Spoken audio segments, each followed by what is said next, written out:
I was presenting a survey that was carried out during COP17, during the what we call the provincial summits, pre-COP17. And what we did was we carried out a survey to get people's attitudes to climate change, and a number of questions were posed.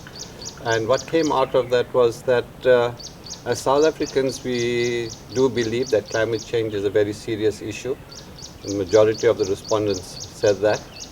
However, what was also interesting was that we are somewhat very well informed around climate change issues, especially things around how to tackle climate change, the consequences of climate change, the causes of climate change. So that was quite interesting in that we seem to be more well informed than the Europeans when it comes to matters of this nature. But another interesting fact that came out of the survey was that we feel that out of climate change, we can have a positive impact on the economy. And this was very surprising, with well over 80% saying that the possibility does exist for us to do something by tackling climate change, have a positive impact on the economy. But it all depends how we go about doing that, obviously. There were a few other results as well. We compared fairly favorably with the Europeans, especially in terms of information. But the survey carried out in Europe, in 27 countries, there were a huge range in the values and how people are informed about climate change, etc. So as a country, I think we're doing fairly well in terms of people being aware around issues of climate change. You see the whole issue around if we go down the road of adaptation and mitigation, and whatever measures we would implement over there will require, on the one hand, research. So it's a new area of research. And then you're looking at mitigation measures in terms of production of new devices, for instance, LED lights, etc. And this is what we need to tap into rather than importing all of the new energy-saving devices. Right? We should be looking at manufacturing them in the country, what we would call green jobs at the end of the day. Whether it's around solar heater geysers, solar panels, etc.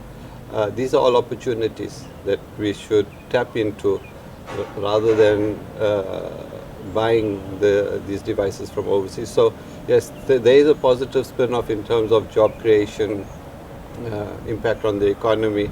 So those will be the areas that we should be looking into.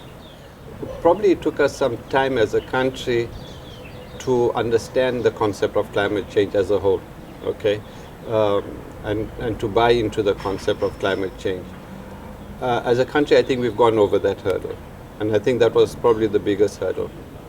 And the reason why I say we've overcome that hurdle, okay, I come from KwaZulu-Natal, where we have established the Provincial Council for Climate Change and Sustainable Development, and that is chaired by the Premier of the province. And it is also required that every member of cabinet attend that particular council meeting. So that's the prominence climate change has got.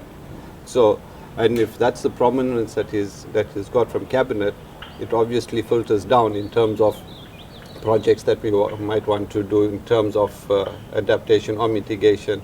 You're going to get the political support, and with political support comes budgets, etc. So, but as a country as a whole as well, I mean, at national we've got good policy documents in place. I know National Department is working on various measures that they would like to do at a national level. At negotiations at the various COPs, we are well represented by our national departments.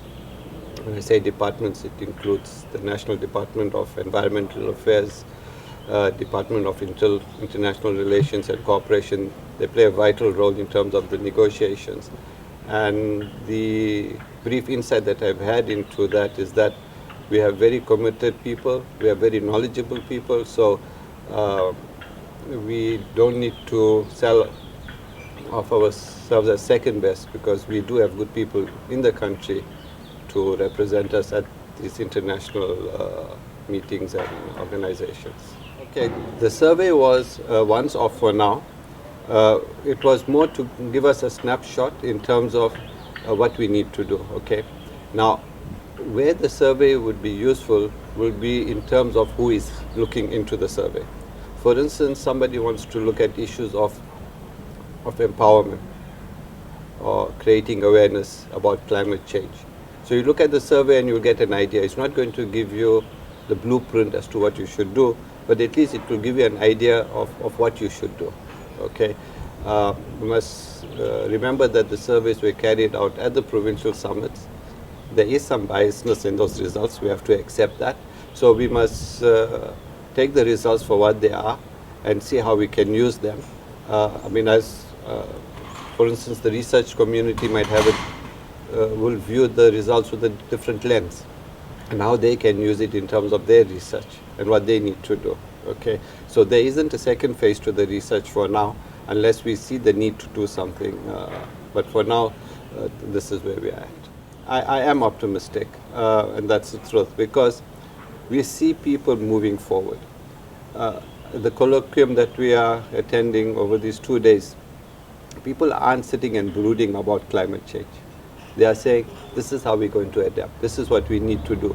And it's not just the researchers. There's a whole range of people that are talking. We've got social workers, people from the social sciences. We've got from the air sciences, you name it. We've got a whole range of people talking on a whole range of issues and tackling climate change, not just from one perspective. So when one sees the level and the body of knowledge that we have, one can only be optimistic.